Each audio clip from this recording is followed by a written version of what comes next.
Welcome to Gomathi's kitchen. நம்ம இன்றைக்கி பார்க்க போகிறது பஞ்சாபி ஸ்டைல் சமோசா எப்படி செய்யலாம் அப்படிங்கிறத பார்ப்போம். இந்த சமோசா பார்த்திங்கன்னா அதோட மேலே இருக்கிறது நல்லா முறுமுறுன்னு இருக்கும். அதே மாவு உள்ளே பார்த்திங்கன்னா நல்லா சாஃப்டாகவும் இருக்கும். இதுதான் அவங்களோட சமோசாவோட ஹைலைட்டுன்னு பார்த்திங்கன்னா உள்ள உருளைக்கிழங்கு பச்சை பட்டாணியை வச்சு ஒரு ஸ்டஃபிங் பண்ணியிருக்கோம். இதை நீங்கள் டொமேட்டோ சாஸ், கொத்தமல்லி புதினா சட்னி, ஸ்வீட் சட்னின்னு சொல்லுவாங்க, அதோடலாம் வச்சு சாப்பிட்றப்ப டேஸ்ட் ரொம்ப நல்லாயிருக்கும். இப்போ எப்படி செய்யலாங்கிறத பார்ப்போம். கோமதிஸ் கிச்சனை சப்ஸ்கிரைப் பண்ணாதவங்க சப்ஸ்கிரைப் பட்டனை ப்ரெஸ் பண்ணுங்கள். உடனுக்குடனே அப்டேட் வேணும்னா பக்கத்தில் இருக்க பெல் பட்டனை மறக்காமல் ப்ரெஸ் பண்ணிக்கோங்க. இப்போ சமோசா செய்கிறதுக்கு மேல் மாவு பிசைஞ்சு வச்சதுக்கப்புறமா நம்ம ஸ்டஃபிங் பண்ண ஆரம்பிச்சிடுவோம். இப்போ இது மேல் மாவுக்கு நான் 1 கப் அளவுக்கு கோதுமை மாவும் 1 கப் அளவுக்கு மைதா மாவும் எடுத்துக்க போகிறேன். சப்போஸ் உங்களுக்கு மைதா மாவு வேணான்னு தோணுச்சு அப்படின்னா நீங்கள் முழுக்க கோதுமை மாவுலேயே செய்யலாம், அதுவும் நல்லாயிருக்கும். இப்போ இது 1 கப் அது 1 கப் நான் சேர்த்து பண்ணியிருக்கிறேன். ஒரு 1/4 டீஸ்பூன் அளவுக்கு ஓமம் சேர்த்துக்கலாம். இந்த ஓமமோட டேஸ்ட்டு ரொம்ப நல்லாயிருக்கும். இந்த சமோசாவுக்கு பிடிக்கலை அப்படின்னா நீங்கள் போடணும்னு அவசியம் கிடையாது.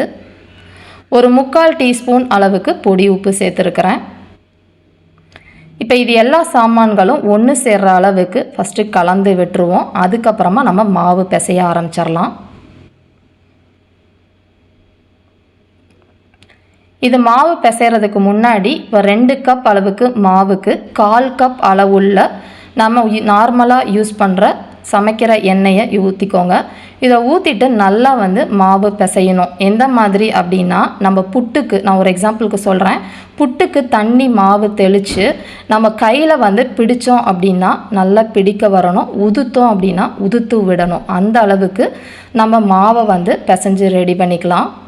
இப்போ பார்த்தீங்கன்னா தெரியும், மாவு நல்லா பிடிக்க வருது. உதுத்து விட்டோம் அப்படின்னா கட்டி இல்லாமல் நல்லா உதிர்ந்து வருது. இந்த மாதிரி பண்ணுறப்ப தான் சமோசாவோட அந்த வெளிப்பக்க டெக்ஸ்டர் ரொம்ப இம்பார்ட்டண்ட்டு. இப்போ பார்த்தீங்கன்னா நல்லா அந்த மாதிரி ரெடி பண்ணதுக்கு அப்புறமா நம்ம தண்ணி ஊற்றி பிசைய ஆரம்பிச்சிடலாம். நான் இப்போ இன்றைக்கி 1 கப் அளவுக்கு மாவு எடுத்து பிசைய ஆரம்பிக்கிறேன். கொஞ்சம் கொஞ்சமாக ஊற்றி பிசையணும். மாவு பார்த்திங்க அப்படின்னா நம்ம பூரி மாவு எந்த அளவுக்கு திக்காக பிசைவோமோ அந்த அளவுக்கு நம்ம மாவு பிசைஞ்சுக்கணும். நல்லா பார்த்திங்கன்னா தெரியும், இந்த மாதிரி நல்லா டைட்டாக மாவு பிசையணும். அப்போ தான் உங்களுக்கு நல்லா எண்ணெய் உறிஞ்சாத சமோசா கிடைக்கும். நீங்கள் சப்பாத்தி மாவு கூட கொஞ்சம் நம்ம தளர்த்தியாக பிசைவோம். இப்போ பார்த்திங்கன்னா 2 கப் மாவுக்கு 1 கப் தண்ணி எடுத்திருந்தேன். அதில் 3/4 கப் அளவுக்கு தண்ணி இப்போ நான் யூஸ் பண்ணிட்டேன். சில கோதுமை மாவு பார்த்திங்கன்னா உங்களுக்கு தண்ணி அதிகமாக இருக்கும், அதுக்கேற்ற மாதிரி பார்த்துக்கோங்க. இப்போ இந்த அளவுக்கு மாவு பிசைஞ்சதுக்கு அப்புறமா இதை எல்லாத்தையும் மூடி வச்சுட்டு நம்ம ஸ்டஃபிங் ரெடி பண்ணுற அளவு வரைக்கும் மட்டும் ஊறுனா போதும். ரொம்ப நேரம் ஊற வைக்கணும்னு அவசியம் கிடையாது. இப்போ ஸ்டஃபிங் பண்ணுறதுக்கு ஒரு பேனில் 1 டேபிள் ஸ்பூன் அளவுக்கு சமைக்கிற எண்ணெய் சேர்த்துருக்கிறேன். இதில் 1 டீஸ்பூன் அளவுக்கு இஞ்சி பூண்டு விழுது சேர்த்துக்கிறேன். நான் இன்றைக்கி பார்த்திங்கன்னா வெங்காயம் நான் சேர்க்க போகிறது கிடையாது. மோஸ்ட்லி நார்த் இந்தியன்ஸில் பார்த்திங்கன்னா பஞ்சாபிஸில் நிறைய பேர் வெங்காயம் சேர்த்து செய்ய மாட்டாங்க. அதே ட்ரெடிஷ்னலாக இருக்கணுங்கிறனால நான் இப்போ போடலை. உங்களுக்கு வெங்காயம் பிடிக்கும் அப்படின்னா அது நம்மளோட இஷ்டம் தான், நீங்கள் வெங்காயத்தை போட்டு கூட வதக்கிக்கலாம். இப்போ அது வதங்கிக்கிட்டு இருக்கப்பயே ஒரு 2 பச்சை மிளகாவை பொடியாக நறுக்கி இதை வதக்கிக்கிட்டு இருக்கேன். அது கொஞ்சம் நேரம் நல்லா கோல்டன் கலராக பொன்முருகலாக பச்சை வாசனை போகட்டும். இதுக்கு நான் இன்றைக்கி ஃப்ரோசன் பச்சை பட்டாணி ஒரு 1/4 கப் அளவுக்கு எடுத்து சேர்த்துருக்கிறேன். சப்போஸ் நீங்கள் ஊற வச்சது போட்டிருக்கீங்க அப்படின்னா ஊற வச்சு வேக வச்சதுக்கு அப்புறமா இதில் சேர்த்துக்கோங்க. இதை கொஞ்சம் நேரம் வதக்கிடலாம். இந்த ஃப்ரோசன் பச்சை பட்டாணி ரொம்ப சீக்கிரமாக நமக்கு வெந்துடும். இப்போ 2 கப் அளவு மசித்த உருளைக்கிழங்கு சேர்த்துருக்கிறேன். அதாவது ஒரு 2 பெரிய உருளைக்கிழங்கு வேக வச்சு சேர்த்துருக்கிறேன். கொஞ்சமாக உப்பு போட்டும் நான் வேக வச்சுருக்கிறேன். இது எல்லாத்தையுமே ஒன்று சேர்ந்துக்கலாம். அடுத்து நம்ம மசாலா பொடிகள் ஒன்றா சேர்க்க ஆரம்பிச்சிடலாம். 1 டீஸ்பூன் அளவுக்கு வறுத்து பொடிச்ச ஜீரக பொடி சேர்த்துக்கோங்க. 1 டீஸ்பூன் அளவுக்கு கொத்தமல்லி தூள், 1 டீஸ்பூன் அளவுக்கு மிளகாய்த்தூள், 1 டீஸ்பூன் அளவுக்கு கரம் மசாலா தூள், 1 டீஸ்பூன் அளவுக்கு சாட் மசாலா பவுடர். இது எல்லாத்தையுமே நல்லா வந்து தண்ணி விடாமல் இந்த எண்ணெய் உருளைக்கிழங்கு இருக்கிற தண்ணியிலேயே அதோட பச்சை வாசனை போகிற அளவுக்கு வதக்கி எடுத்துக்கோங்க. கொஞ்சம் கூட நீங்கள் தண்ணி ஊற்றக்கூடாது. ஒரு 3/4 டீஸ்பூன் அளவுக்கு உப்பு சேர்த்துருக்கிறேன். ஏற்கனவே உருளைக்கிழங்கு வேக வச்சுருக்கனால உப்பு போட்டிருக்கனால பார்த்து சேர்த்துக்கோங்க. இப்போ எல்லாத்தையும் கலந்து நம்ம மசாலாலாம் ஒன்று சேர்ந்து பச்சை வாசனை போகிற அளவுக்கு வதக்கிக்கலாம். இப்போ பார்த்தீங்கன்னா நல்லா வதங்கி பச்சை வாசனை போய் இந்த மாதிரி இருக்குது. கடைசியாக கொஞ்சம் கொத்தமல்லி தழையை பொடியாக நறுக்கி அதையும் இதில் சேர்த்துக்கலாம். சேர்த்துட்டு கலந்து விட்டுருங்க. இப்போ பார்த்தீங்கன்னா எல்லாம் வந்து ரெடி ஆகிடுச்சு. இதை ஒரு வேறு பாத்திரத்துக்கு மாற்றிட்டு ஆறுனதுக்கப்புறமா நான் சமோசா செய்ய ஆரம்பிச்சிடலாம். இப்போ பார்த்தீங்கன்னா மாவும் நல்லா ஊறிடுச்சு, நம்மளோட ஸ்டஃபிங்கும் ஆறிடுச்சு. இப்போ வந்து நம்ம ஒரு பெரிய சப்பாத்தி அளவுக்கு மாவு எடுத்து திரட்ட ஆரம்பிச்சிடுவோம். ஒரு சப்பாத்தியில் நம்ம வந்து பெருசாக தேய்ச்சோம் அப்படின்னா 2 சமோசா அதில் செய்யலாம்.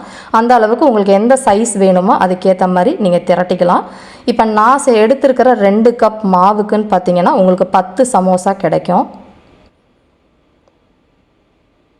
நீங்கள் திரட்டுறதுக்கு மாவு பொடி மாவே போட்டு நீங்கள் வந்து திரட்டிக்கலாம். இப்போ நல்லா பார்த்தீங்கன்னா ரொம்ப தின்னாக வந்து தேய்ச்சிடக்கூடாது, சப்பாத்திக்கு மாதிரி கொஞ்சம் வந்து திக்காக இருக்கணும். அப்போ தான் நமக்கு அந்த சமோசாவோட டெக்ஸ்சர் கிடைக்கும். இப்போ நான் வந்து ஓப்பன் பண்ணப்போ உங்களுக்கு தெரியும், பார்த்தா தெரியும். இந்த திக்னஸில் நீங்கள் செஞ்சால் மட்டும்தான் அதே டெக்ஸ்சர் உங்களுக்கு கிடைக்கும். இதை வந்து கோன் மாதிரி நம்ம மடித்து விட்டுக்கலாம். ஒட்டுறதுக்கு கொஞ்சமாக தண்ணி வந்து நீங்கள் போட்டுட்டு எல்லாத்தையும் தடவிட்டு அமுத்தம் கொடுத்தீங்க அப்படின்னா அது வந்து நல்லா ஒட்டிக்கும். அதை அழுத்தம் கொடுத்துருங்க. அப்படி இல்லைன்னா எண்ணெயில் போட்டோன்னே நமக்கு ஓப்பன் ஆகிக்கும். இப்போ இந்த கோன் மாதிரி இருக்கிறதுல 3/4 பங்கு மட்டும் நீங்கள் ஸ்டஃபிங் வைங்க. ஆறுன ஸ்டஃபிங்காக வச்சுக்கோங்க. நீங்கள் மேல் வரைக்கும் வைக்கக்கூடாது. அப்போ வந்து நமக்கு அந்த ஷேப் சமோசா மடிக்கிற அளவுக்கு வராது. அதனால் 3/4 இதுக்கு நம்ம வந்து ஃபில்லிங் பண்ணதுக்கு அப்புறமா பின்னாடி இருக்க பகுதியை லைட்டாக மடிச்சுட்டு நம்ம பூரண கொழுக்கட்டைக்கெல்லாம் செய்வோம் இல்லையா, அதே மாதிரி நம்ம வச்சு அழுத்தம் கொடுத்துடலாம். அப்போ தான் உங்களுக்கு சமோசா பார்த்தீங்க அப்படின்னா நம்ம உட்கார வச்சோம் அப்படின்னா நிற்கணும். அந்த மாதிரி நம்ம பூரண கொழுக்கட்டைக்கு இருக்கிற மாதிரி மடிச்சுட்டு அதை நீங்கள் வந்து இந்த மாதிரி அழுத்தி விட்டுருங்க. இந்த மாதிரி தான் நீங்கள் வந்து சமோசா செய்யணும். இப்போ நான் செஞ்சுருக்க சைஸுக்கு நீங்கள் பண்ணினீங்க அப்படின்னா கண்டிப்பாக 10லேருந்து 11 சமோசா உங்களுக்கு கிடைக்கும். இதே மாதிரி எல்லா சமோசாவையும் செஞ்சுட்டு நம்ம வறுக்க ஆரம்பிச்சிடுவோம். நான் வந்து எல்லாத்தையும் பண்ணிட்டேன். பட் ஆனால் நான் கொஞ்சம் தான் வந்து ஃப்ரிட்ஜில் எடுத்து வச்சுட்டு உங்களுக்கு தேவைப்படுறப்ப நீங்கள் எடுத்து வறுத்துக்கலாம். சூடாக எடுத்து சாப்பிட்டுக்கலாம். டைம் இருக்கப்போ செஞ்சு வச்சுடுவோம். இப்போ இதை வந்து வறுத்துக்கலாம். இது எண்ணெயில் பொரிக்கிறதுக்குன்னு பார்த்திங்கன்னா ரொம்ப முக்கியமான விஷயம், எண்ணெய் வந்து ரொம்ப வந்து சூடாக இருக்கக்கூடாது. ஒரு 3/4 அளவுக்கு சூடாக ஆனதுக்கு அப்புறமே நம்ம வந்து போட்டு பொரிக்க ஆரம்பிச்சிடணும். அப்போ தான் வந்து பார்த்திங்க அப்படின்னா நம்ம சமோசாவில் அந்த கிறிஸ்பியாகவும் இருக்கும், உள்ளே வந்து கொஞ்சம் சாஃப்டாகவும் அந்த மாதிரி ஒரு டெக்ஸ்சர் நமக்கு கிடைக்கும். நம்ம இப்போ கோதுமை மாவு போட்டிருக்கிறதுக்கும் நமக்கு கலர் நல்லாவே கிடைக்கும். இதே நீங்கள் மைதா மாவு மட்டும் நீங்கள் யூஸ் பண்ணியிருந்தீங்க அப்படின்னா அது வந்து நீங்கள் செகண்ட் டைம் ஃப்ரை பண்ணால் மட்டும்தான் உங்களுக்கு அந்த கோல்டன் கலரில் கிடைக்கும். அதனால் முடிஞ்ச அளவுக்கு மைதா மாவை அவாய்ட் பண்ணிவிட்டு கோதுமை மாவு சேர்த்து பண்ணுங்கள். அப்போ உங்களுக்கு கலர் நல்லாவே கிடைக்கும். டேஸ்ட்டும் ரொம்ப நல்லாயிருக்கும். அவ்வளோதான், ஒரு நல்லா வந்து வறுத்து எடுத்தாச்சு. கலரும் செவந்து வந்துருச்சு. நம்மளோட பஞ்சாபி சமோசா செம்ம டேஸ்ட்டாக ரெடி ஆகிடுச்சு. இதே மாதிரியே நீங்களும் செஞ்சு பாருங்கள். செஞ்சு பார்த்துட்டு எப்படி இருக்குது அப்படிங்கிறத கமெண்ட் பண்ணுங்கள். வீடியோ பிடிச்சிருந்துச்சு அப்படின்னா லைக் பண்ணுங்கள், ஷேர் பண்ணுங்கள். மறக்காமல் சேனலை சப்ஸ்கிரைப் பண்ணி வச்சுக்கோங்க. தேங்க்ஸ் ஃபார் வாட்சிங்.